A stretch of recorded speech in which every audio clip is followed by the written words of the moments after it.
Hi friends, నారుతోటి కోసామండి. 4 రోజులు అయింది కోసి. వర్షం మీద ఆధారపడి కోసాము. ఈ నెల మొన్న ఒక వారం క్రితం 9వ తారీఖు కోసామండి. అయితే అప్పుడు కాలం రాలేదు, ఇంకా వర్షం అని చెప్పి వర్షాలు పడుతున్నాయి అని చెప్పి కోసాము. పోసినాక 3 రోజులు 4 రోజులు వర్షం లేదండి. అప్పటికి నేలంతా చెమ్మగా ఉంది. ఆల్రెడీ అప్పుడు ట్రాక్టర్తో పోసామండి. కింద పడిన గింజల్లా నిమ్ముండి మొత్తం పూసి మొలకొచ్చింది. అదే ఇప్పుడు నిన్న వర్షం పడేటప్పటికి ఇదంతా మన 2 రోజుల క్రితం వర్షం పడిందండి. ఇదంతా వర్షానికి మొలిసిందండి. కాలువతో మేమే నీళ్లు పెట్టలేదు, వర్షానికి మొలిసిందేను.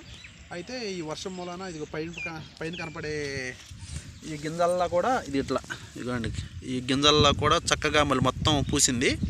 ఇదల్లా రేపు ఎల్లుండికి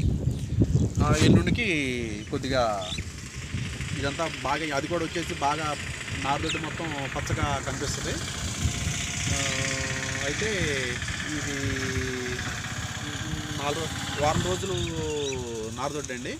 అంటే తడిసింది అయితేనేమో మొన్న 2 డేస్ బ్యాకాను. అంతకుముందు మేము విత్తనాలు పోసేటప్పటికి కింద అంతా తడిగా ఉంది, దానికి మొలిసింది ఇది. అయితే ఇది ఇక నుంచి 4 రోజులకు ఒకసారి 5 రోజులకు ఒకసారి వీడియో పెడతా ఉంటామండి. దీంట్లో గ్రోత్ పెరుగుదల ఇదంతా చూపిస్తుంటాను. అయితే ఇది వచ్చేసరికి ఇప్పటికి ఇవాళ కూడా లెక్కానండి, తడిసింది కాబట్టి. రేపు ఎల్లుండి నుంచి చక్కగా నారుదొడ్డి మొత్తం చక్కగా ఒత్తుగా అయిపోద్ది. ఇది తర్వాత ఇంకా 4 రోజులకు మళ్ళీ చూపిస్తానండి.